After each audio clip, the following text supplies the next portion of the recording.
wabarakatuh.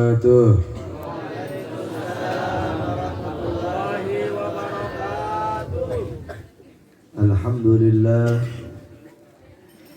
alhamdulillahi rabbil alamin, wa bihi nasta'in, wa ala umuri dunya waddin, wa sallallahu wa sallama ala ashrafil anbiya'i wal mursalin, sayyiduna wa imamuna qudwatuna sayyiduna Muhammad,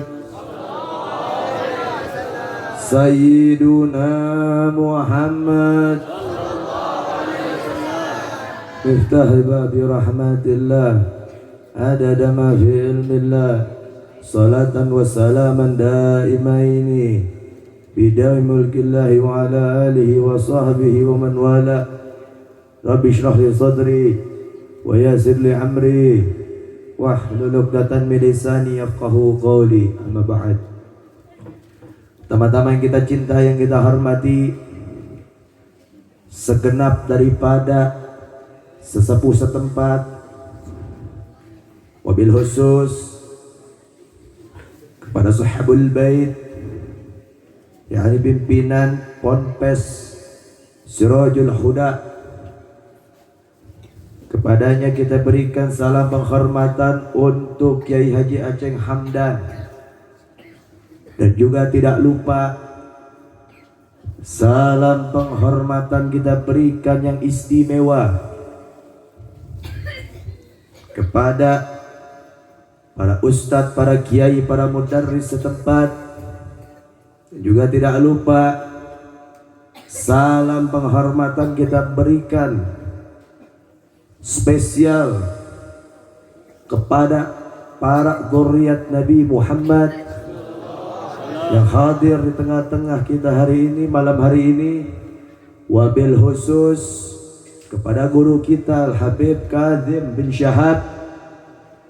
Dan juga tidak lupa salam penghormatan kita berikan kepada penduduk masyarakat Desa Cisarua,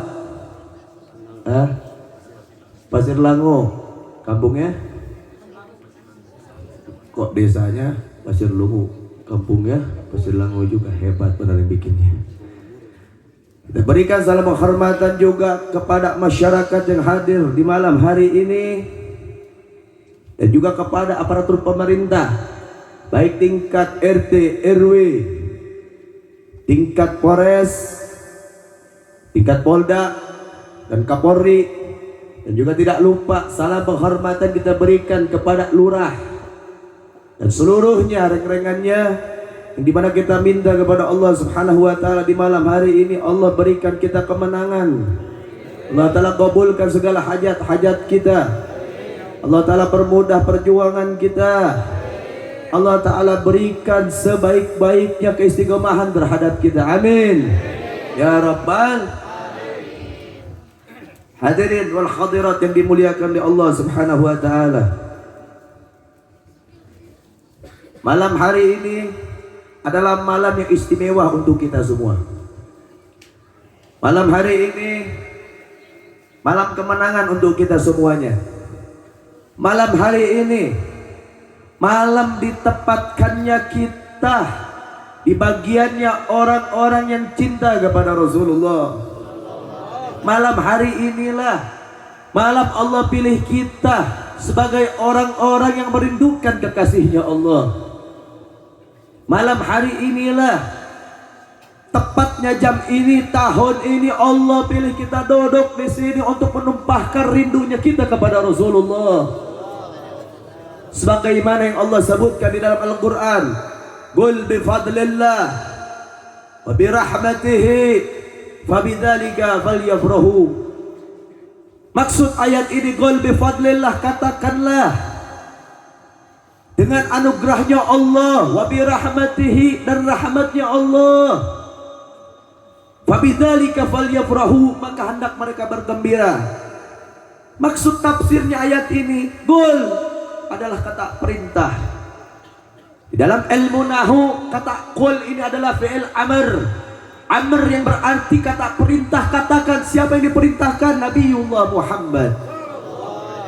Katakan, wahai Muhammad, bifadlillah, dengan anugerahnya Allah. Yang dimaksudkan anugerahnya Allah, semua ulama peneliti ilmu tafsir bersepakat adalah Al-Quran. Yang dimaksudkan Al-Quran adalah ilmu. Sampaikan dengan ilmu. Mereka wajib cinta terhadap ilmu, gembira atas kelahirannya ilmu. Sebab ilmulah yang akan menyampaikan kita kepada Allah Subhanahu wa ta'ala. Maka seringkali kita lihat di antara para kiai, para mudarris yang seringkali mengadakan acara khaul, yang seringkali merayakan acaranya khaul, yang seringkali memboyongkan masyarakat untuk menghadiri acara khaul. Jawab yang kompak, karena cinta kepada ilmu atau benci? Karena cinta. Karena bukti kita bikin acara khaul ini adalah kecintaan kita terhadap ilmu yang kita acarakan, yang kita khaulkan.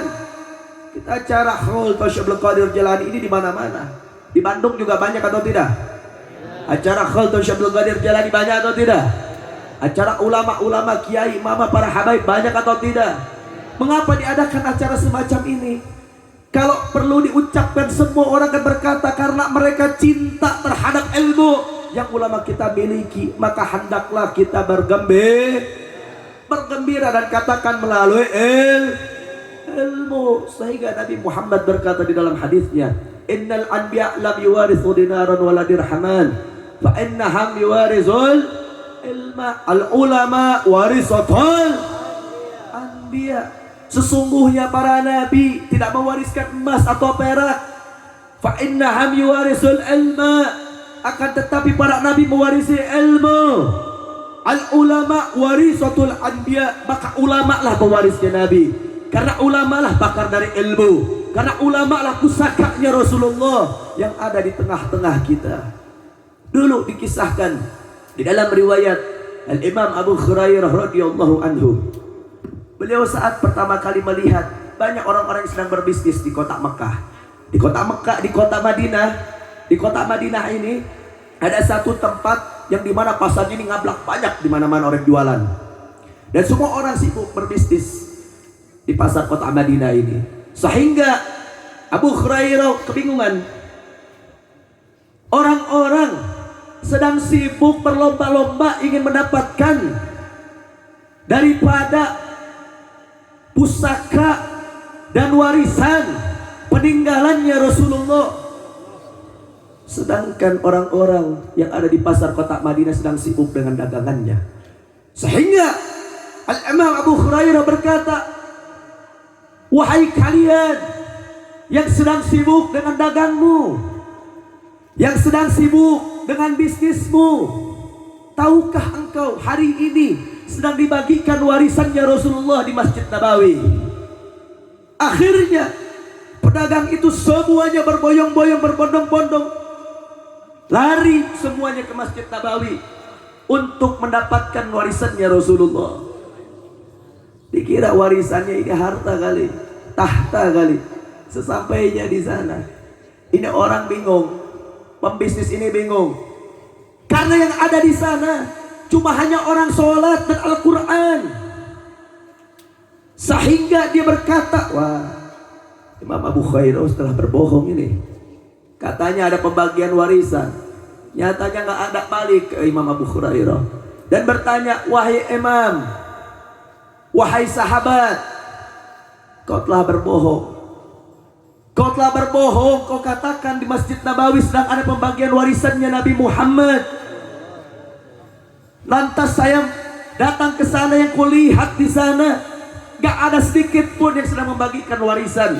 Yang kutemui hanya orang-orang yang sedang sholat, yang sedang membaca Al-Quran. Lalu mana kau mengatakan wah harta warisan Nabi Muhammad sedang dibagikan? Maka Imam Abu Hurairah berkata, naam, yang kau lihat itulah adalah warisannya baginda Sayyiduna Muhammad. Makanya kita kalau mau cari warisan Nabi Muhammad, saudara-saudara, bukan harta, bukan tahta, tapi warisan Nabi Muhammad adalah ilmu. Sehingga Allah pun menegaskan kita wajib cinta terhadap ilmu. Kemudian ayat tersebut disambung, wa bi rahmatihi, dan dengan rahmatnya Allah Subhanahu wa ta'ala. Maka semua peneliti ilmu tafsir membuka tentang tafsir ayat tersebut, dicari, dikokohkan maksud Allah ini apa. Dan kita sudah jelas mendapatkan tafsir ayat tersebut, wa bi rahmatihi, dan dengan rahmatnya Allah. Yang dimaksudkan di dalam kitab Imam Suyuti disebut, dialah atas lahirnya Sayyiduna Muhammad. Karena nggak ada anugerah yang lebih besar melainkan kelahirannya Rasulullah. Gak ada anugerah, gak ada rahmat yang lebih agung selain lahirnya baginda Sayyiduna Muhammad. Maka Allah Subhanahu wa taala menyebutkan dalam Al-Qur'an, wa ma arsalnaka illa rahmatan lil alamin. Allah menyebutkan Nabi Muhammad ini rahmatan lil alamin, bukan hanya saja untuk manusia, bukan hanya saja untuk jin, bukan hanya untuk kita semua, melainkan alam semesta pun ikut bergembira atas kelahirannya rahmatan lil, karena kasih sayang Nabi Muhammad untuk alam semesta.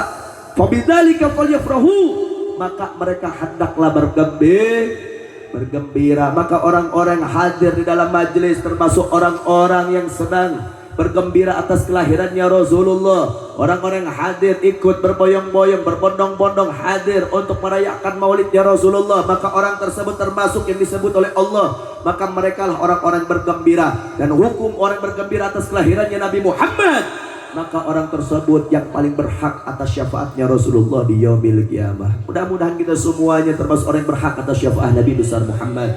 Amin ya rabbal alamin. Karena duduknya kita dengan ulama menjadikan wasilah, duduknya kita dengan ulama menjadikan sebuah wasilah kita terbit, kita muncul berjalan di jalannya Allah berkat dari para alim ulama. Kita berjuang karena alim ulama, kita mati juga karena alim ulama. Semua diajarkan karena alim ulama. Sehingga Rasulullah mengatakan di dalam hadisnya, man jara aliman faka'annama jarani, man safaha aliman faka'annama safahani, man jalasa aliman faka'annama jalasani. Orang yang datang kepada ulama, kata Nabi Muhammad, mereka lah orang-orang yang datang kepada ulama, datangnya mereka kepada ulama seperti datangnya kepadaku. Dan siapa orang cium tangan kepada ulama, maka sama seperti mereka cium tangan kepadaku. Dan barang siapa orang duduk bersama ulama, maka dia termasuk duduk denganku di dunia. Orang yang punya pahala pernah duduk bersama Rasulullah di dunia, maka Nabi Muhammad berkata, ajlasu ma'i fi yaumil qiyamah. Maka Nabi Muhammad menunggu orang tersebut kelak di yaumil qiyamah. Orang tersebut kelak akan duduk bersama Nabi besar Muhammad di yaumil qiyamah. Maka dari itu kita minta kepada Allah malam hari ini, mudah-mudahan kita termasuk orang yang berhak atas duduknya kita bersama Nabi Muhammad di yaumil qiyamah. Amin ya rabbal alamin. Karena duduk dengan ulama ini dipentingkan. Sebaliknya kalau orang gak mau dengar apa kata ulama, gak mau duduk dengan ulama, maka itu sebuah pemicunya azab Allah muncul di tengah-tengah kita.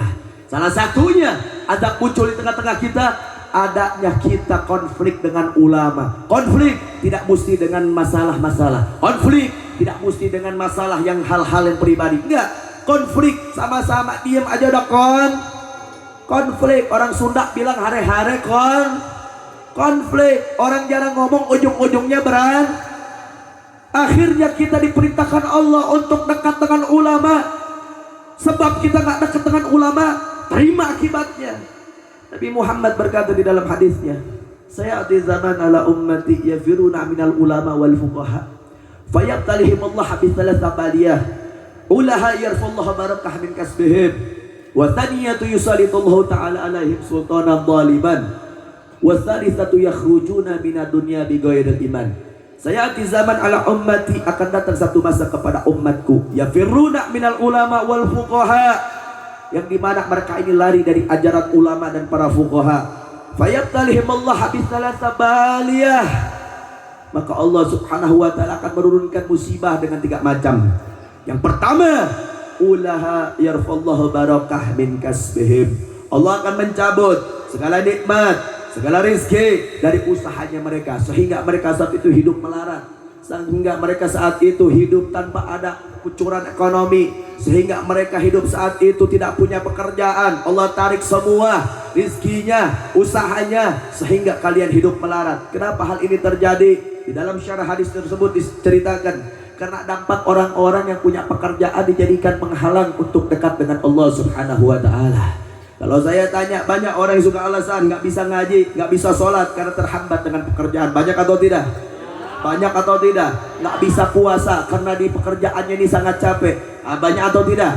Kalau kita tanya orang-orang yang kerja di pabrik umat Islam, banyak yang kerja di pabrik sampai ribuan. Mereka di antara lain satu sama lain di saat datang bulan puasa, datang waktu sholat, datang waktu Jumatan, mereka sering mengandalkannya adalah pekerjaan, sehingga mereka mengundang azabnya Allah. Dan saat itu kita harus menerimanya, karena kita diberikan keenakan, kita diberikan kenikmatan, semua kita lakukan hanya sesuka kita tanpa kita mengetahui panggilan Allah Subhanahu wa ta'ala. Kita abaikan semua panggilan Allah. Dan salah satu yang menjadi musabab turunnya bencana, turunnya musibah, kata Imam Ali bin Abi Thalib, Rasulullah pernah bersabda, salah satunya yang dibahas oleh Nabi Muhammad adalah orang-orang yang sudah lupa kepada Rasulullah, sehingga azab itu muncul di tengah-tengah mereka. Sampai-sampai di dalam kisahnya disebutkan, sampai-sampai umat saat itu ya udah diingetin, sampai-sampai pengeras masjid, apa pengeras masjid ini, speaker di masjid itu sampai mau marbot, mau imam masjidnya, mau muadzimnya, sampai ngajak orang, sampai nerakin orang-orang buat ngajak sholat. Banyak atau tidak? Dan ini udah muncul, udah diingetin, sampai ditaruh di speaker diingetinnya, masih nggak mau sholat. Siap-siap azab kedua yang akan lebih berat urusannya, karena kita sudah diperingatkan, baik secara manusiawinya, baik secara agamanya, sudah dikasih peringatan. Akan tetapi kita hanya bisa mengabaikan panggilannya Allah. Maka dari itu siap-siaplah azab kedua yang akan lebih berat buat kita kalau kita masih belum sadar. Dan bisa di saat itu illa taubatan nasuha, kecuali kita taubatan nasuha. Dan gak selesai di sana, masih ada sambungannya. Yusalitullahu ta'ala alaihim sultanan zaliman. Setelah ekonomi dicabut oleh Allah Subhanahu wa ta'ala, setelah ekonomi diambil oleh Allah Subhanahu wa ta'ala, akhirnya yang terjadi diangkat oleh Allah Subhanahu wa ta'ala. Yusalitullahu ta'ala alaihim sultanan zaliman, seorang pemimpin yang tidak kenal pri kemanusiaan, yang sukanya nindes rakyat, yang sukanya mengintimidasi rakyat, yang sukanya bikin rakyat kelaparan, yang sukanya bikin rakyat melarat, sehingga adab itu muncul selama semakin lama tanpa kita sadarin, tanpa kita nggak mau rujuk kepada Allah. Semakin membantah, semakin sakit azab tersebut diturunkan oleh Allah Subhanahu wa ta'ala. Kemudian saat umat diberikan paceklikan ekonomi, di sini ada beberapa penerangan di dalam syarah hadis ini. Yang pertama, munculnya azab semacam ini supaya umat jerah, supaya umat sadar akan kesalahan yang dia perbuat. Diberikan paceklikan ekonomi, masih belum sadar. Dinaikkan pemimpin zalim, masih nggak sadar, malah tambah-tambah. Bukannya sadar malah tambah gila. Bukannya sadar malah tambah bejat. Saya kasih contoh. Ada sekitaran 4 tahun yang lalu, ada seorang ulama di Indonesia. Tahu Syali Jaber? Beliau pernah ditusuk orang, masih ingat? Dan ini keterangan ini secara publik memang tidak diungkap, tapi kalau secara kita sudah bisa mengungkap siapa pelakunya. Syali Jaber ditusuk oleh satu orang, dan orang ini nggak bakal mau, dan orang ini nggak bakal sanggup kalau nggak ada bayarannya. Betul. Kalau nggak ada bayarannya mau bangga kira-kira? Mau bangga kira-kira? Yang pada intinya di saat mereka melarat, di saat mereka tidak punya ekonomi, bukan sadar malah tambah gila. Dia berani menantang Allah Subhanahu wa ta'ala. Sehingga apa yang terjadi? Mengintimidasi ulama. Mungkin bukan mengintimidasi, niatnya membunuh kali. Lebih parah itu. Dan terjadi ini di Indonesia. Kita bisa buktikan siapa pelakunya. Kalau memang aparat pemerintah tidak mampu untuk mengungkap, biar kita rakyat yang mengungkap, betul. Kalau memang masyarakat kita semuanya mampu untuk mengungkap, berarti jangan halangi kita, betul. Cuma satu, jangan malu. Masa yang ngungkap sipil. Dan ini terjadi berulang kembali. Setelah dari situ terjadi pembantaian 16 tarsyuhada la ilaha illallah. Ada pantai ya? Ayah pantai. Ayah dari Indonesia jam? Wah tuh noh ya. Ubare itu lah. Ubare. Tahu 16 tarsyuhada? Siapa 16 tarsyuhada ini? Siapa pengawal siapa? Imam besar. Imam besar Habib Muhammad Rizik bin Syihab. Beliau berjuang. Kaki jadi kepala, kepala jadi kaki. Anak dengar seminggu belum pulang ke rumahnya. Seminggu belum keluar. Akhirnya sebelum tewasnya, syahidnya 16 tarsyuhada ini, komplotan-komplotan orang-orang zalim yang dituju bukan beliau, tapi Imam besar Habib Muhammad Rizik bin Syihab. Sehingga 6 pemuda ini merelakan hidupnya hanya demi menyelamatkan Imam besar Habib Muhammad Rizik. Sebagaimana yang dulu sahabat lakukan. Sahabat melakukan dulu saat para sahabat gugur di perang Badar, gugur semua, di perang Uhud gugur semua. Sehingga ada yang mengajukan pertanyaan, kenapa engkau bahagia sedangkan sahabat-sahabatmu ini gugur? Syahid memang gembira. Cuma yang lebih bergembiranya apa? Nabi Muhammad masih bisa selamat. Nabi Muhammad masih bisa selamat. Sebab kalau kita yang mati, siapa yang bakal nangisin kita? Kalau kita mati, siapa yang nangisin kita? Siapa yang merasa kehilangan kita? Kalau Rasulullah yang wafat, yang gugur, jangankan kita semua, alam semesta akan menangis. Dan permasalahan ini, jati diri semacam ini diterapkan oleh 16 laskar Habib Muhammad Rizik. Ini terbayang saudara-saudara. Ini nampak zaman sekarang. Mereka rela berani membunuh hanya demi harta dan dunia. Sudah jelas. Dan itu dicatat dari 15 balak musibah penyebab. Salah satunya adalah mengikuti orang-orang yang zalim terhadap ulama dan rakyat dan ikut andil membantunya. Ini termasuk penyebabnya turun musibah dan bala. Nggak selesai di sana, masih ada satu lagi. Yakhrujuna minad dunya bighairil iman, la ilaha illallah. Tahu hukumnya orang mati nggak bawa iman? Tahu apa enggak? Hukum orang mati nggak bawa iman, nggak bakal masuk surga. Bahasa nggak masuk surga ini masih biasa. Ada yang lebih parah. Surga diharamkan buat orang-orang mati tidak membawa iman. Surga diharamkan oleh orang-orang yang mengaku dirinya Islam tapi dalam hatinya menyimpan kekafiran. Man yudharul Islam wa yudmarul kufur. Surga haram diinjak oleh orang-orang yang menunjukkan keislaman akan tetapi hatinya menyimpan kekafiran. Ngakunya Islam di mana-mana. Ngakunya Islam di mana-mana. Saya Muslim. Saya pecinta Nabi Muhammad. Saya pecinta ulama. Tapi di sisi lain termasuk dia yang memenjarakan ulama. Tapi di sisi lain termasuk dia ikut andil untuk membunuh ulama. Nih orang-orang semacam ini disebut di dalam kitab Man yudharul Islam wa yudmarul kufur. Cirinya orang munafik ya, selain bohong, khianat, dusta adalah menunjukkan keislaman dan menyimpan dalam hatinya kekafiran. Dan ini nyata saudara-saudara. Semua yang disebut Nabi Muhammad saat ini sudah muncul di Indonesia.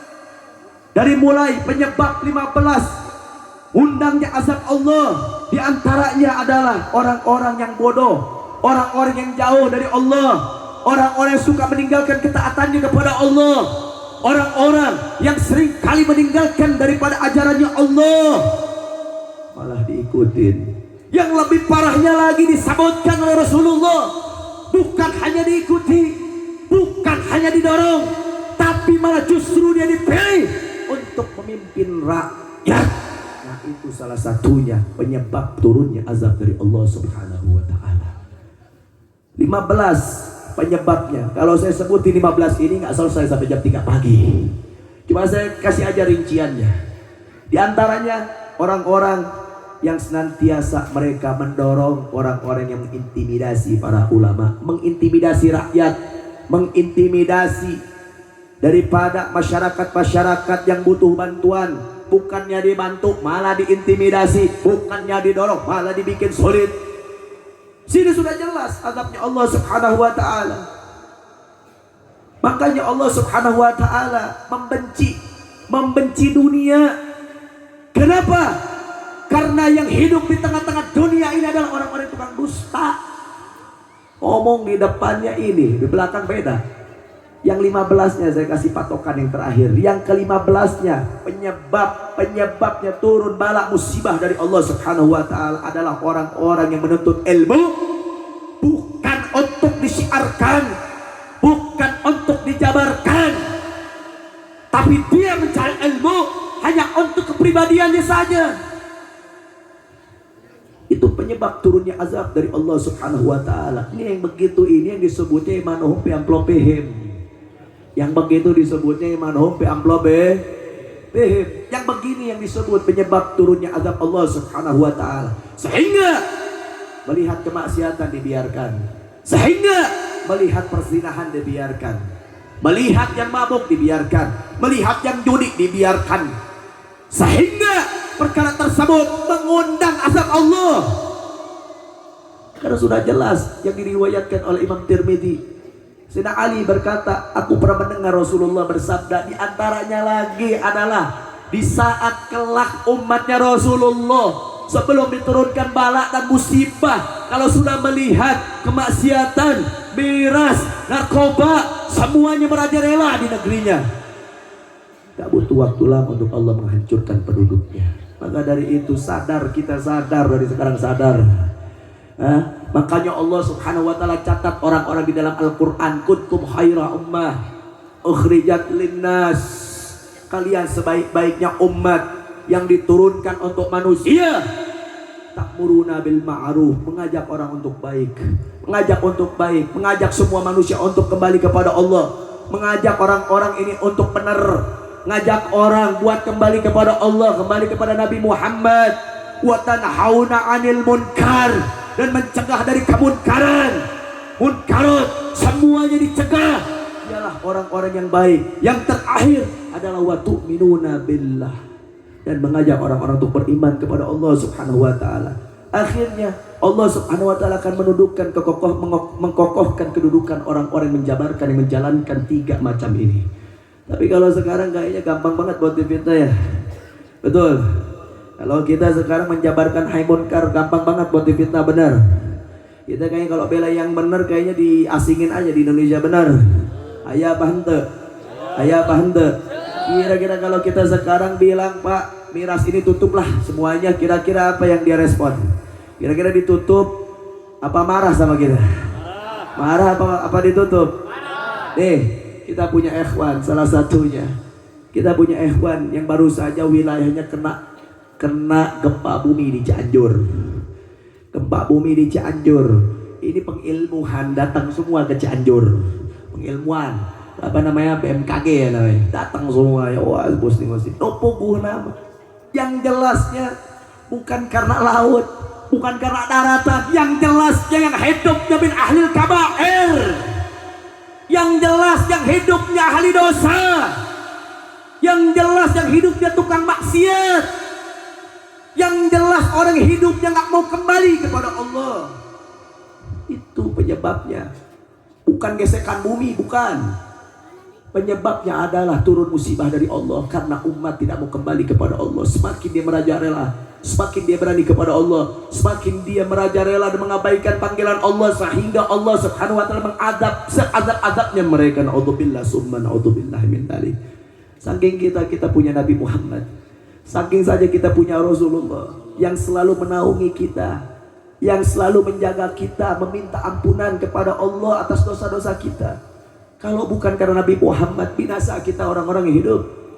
Binasa. Sadar gak kita selama ini bahwa kemuliaannya Rasulullah sehingga umatnya pun diangkat oleh Allah kemuliaannya.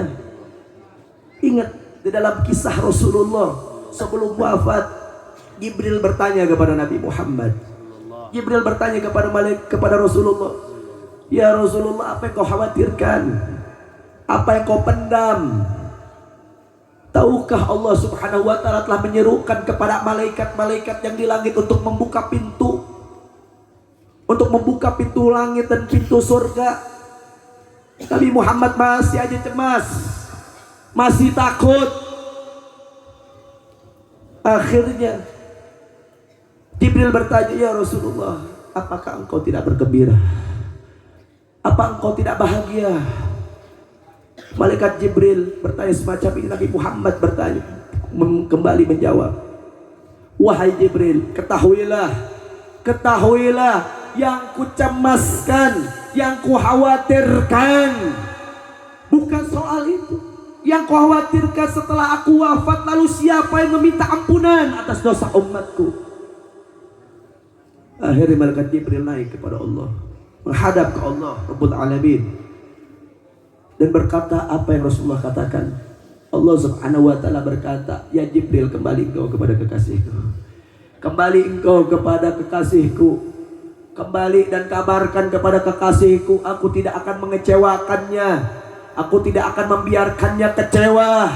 Kabarkan kepada kekasihku, ku haramkan surga bagi umat siapapun kecuali umatnya telah berada di dalamnya." Subhanallah, ini janji Nabi Muhammad, janji Allah. Sudah memberikan janji kepada kita. Saking aja kita ini umat Nabi. Kalau bukan umat Nabi, binasa kita. Terus tanya diri kita, tanya ulama-ulama kita, mau sampai kapan kita biarkan maksiat merajalela?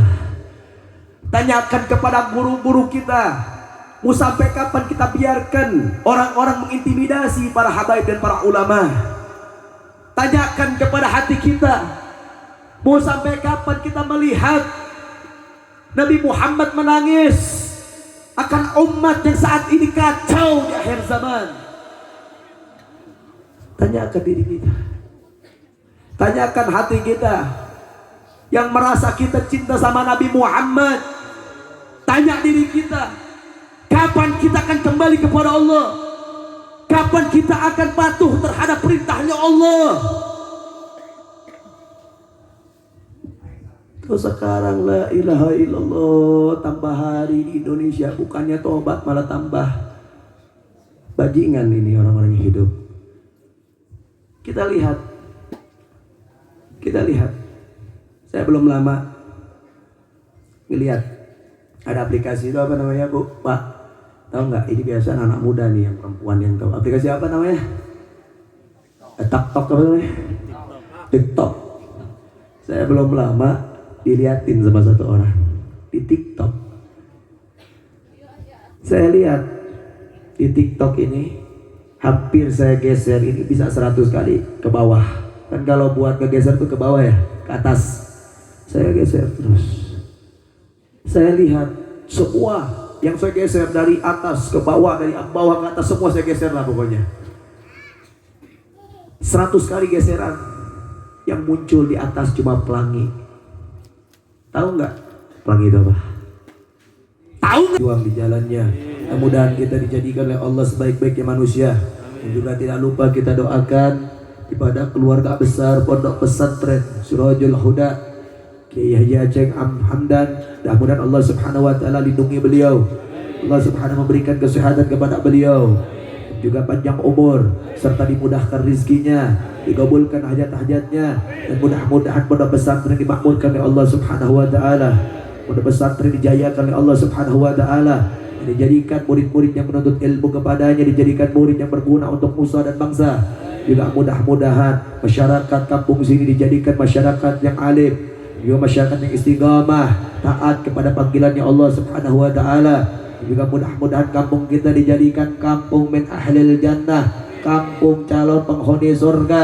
Mudah-mudahan juga kita doakan orang tua kita semua, mudah-mudahan dilindungi oleh Allah Subhanahu wa taala. Fil halil mali innaka sami'ud du'a, Allah ma'udnan bitaqwa wal istiqamah wa mujibatin nadama fil hali wal mali innaka sami'ud du'a. Rabbi banfa'na bi barakatihim wahdina al-husna bi hurmatihim ya arhamar rahimin ya arhamar rahimin. Wa sallallahu ala sayyidina Muhammadin nabiyil ummi wa ala alihi wa sallam. Alhamdulillahi rabbil alamin. Terima kasih kepada semua mustami yang hadir dan siap menunggu daripada Baratul Hazara dan nasihat-nasihat yang disampaikan oleh para habaib, dan juga terima kasih atas sambutan dan juga hidangannya, dan mohon maaf apabila ada kekurangan dari ucapan maupun tingkah. Kebetulan saya juga lagi kurang sehat, mungkin langsung balik nanti, jadi nanti gak ada sesi foto-foto dulu karena langsung balik gitu. Juga mohon maaf bila mana ada kesalahan dari ucapan atau bicaraan dan juga tingkah. Wassalamualaikum warahmatullahi wabarakatuh.